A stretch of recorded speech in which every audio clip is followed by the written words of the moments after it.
सती अनुसुईया की कहानी। सती अनुसुईया महर्षि अत्रि की पत्नी थी, जो अपने पतिव्रता धर्म के कारण सुविख्यात थी। एक दिन देव ऋषि नारद जी बारी बारी से विष्णु जी, शिव जी और ब्रह्मा जी की अनुपस्थिति में विष्णु लोक, शिवलोक तथा ब्रह्मलोक पहुंचे। वहां जाकर उन्होंने लक्ष्मी जी, पार्वती जी और सावित्री जी के सामने अनुसुईया के पतिव्रत धर्म की बढ़ चढ़ के प्रशंसा की तथा कहा कि समस्त सृष्टि में उससे बढ़कर कोई पतिव्रता नहीं है। नारद जी की बातें सुनकर तीनों देवियां सोचने लगी कि आखिर अनुसुईया के पतिव्रत धर्म में ऐसी क्या बात है जो उसकी चर्चा स्वर्गलोक तक हो रही है। तीनों देवियों को अनुसुईया से ईर्ष्या होने लगी। नारद जी के वहां से चले जाने के बाद सावित्री, लक्ष्मी तथा पार्वती एक जगह इकट्ठी हुई तथा अनुसुईया के पतिव्रत धर्म को खंडित कराने के बारे में सोचने लगी। उन्होंने निश्चय किया कि हम अपने पतियों को वहां भेजकर अनुसुईया का पतिव्रत धर्म खंडित कराएंगे।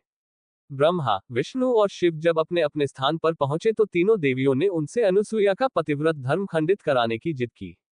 तीनों देवों ने बहुत समझाया कि यह पाप हमसे मत करवाओ, परंतु तीनों देवियों ने उनकी एक ना सुनी और अंत में तीनों देवों को इसके लिए राजी होना पड़ा। तीनों देवों ने साधु वेश धारण किया तथा अत्रि ऋषि के आश्रम पर पहुंचे। उस समय अनुसुईया जी आश्रम पर अकेली थी। साधु वेश में 3 अतिथियों को द्वार पर देखकर अनुसुईया ने भोजन ग्रहण करने का आग्रह किया। तीनों साधुओं ने कहा कि हम आपका भोजन अवश्य ग्रहण करेंगे, परंतु एक शर्त पर कि आप हमें निवस्त्र होकर भोजन कराओगी। अनुसुईया ने साधुओं के शाप के भय से तथा अतिथि सेवा से वंचित रहने के पाप के भय से परमात्मा से प्रार्थना की कि हे परमेश्वर, इन तीनों को 6 महीने के बच्चे की आयु के शिशु बनाओ, जिससे मेरा पतिव्रत धर्म भी खंड न हो तथा साधुओं को आहार भी प्राप्त हो व अतिथि सेवा न करने का पाप भी न लगे।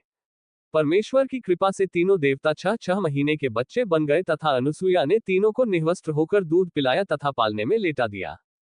जब तीनों देव अपने स्थान पर नहीं लौटे तो देवियां व्याकुल हो गईं। तब नारद ने वहां आकर सारी बात बताई कि तीनों देवों को तो अनुसुईया ने अपने सतीत्व से बालक बना दिया है। ये सुनकर तीनों देवियां ने अत्रि ऋषि के आश्रम पर पहुंचकर माता अनुसुईया से माफी मांगी और कहा कि हमसे ईर्ष्यावश ये गलती हुई है। इनके लाख मना करने पर भी हमने इन्हें ये घृणित कार्य करने भेजा। कृपया आप इन्हें पुनः उसी अवस्था में कीजिए, आपकी हम आभारी होंगी। इतना सुनकर अत्रि ऋषि की पत्नी अनुसुईया ने तीनों बालक को वापस उनके वास्तविक रूप में ला दिया। अत्रि ऋषि व अनुसुईया से तीनों भगवानों ने वर मांगने को कहा। तब अनुसुईया ने कहा कि आप तीनों हमारे घर बालक बनकर पुत्र रूप में आए, हम निसंतान हैं। तीनों भगवानों ने तथास्तु कहा तथा अपनी अपनी पत्नियों के साथ अपने अपने लोक को प्रस्थान कर गए। कालांतर में दत्तात्रेय रूप में भगवान विष्णु का, चंद्रमा के रूप में ब्रह्मा का तथा दुर्वासा के रूप में भगवान शिव का जन्म अनुसुईया के गर्भ से हुआ।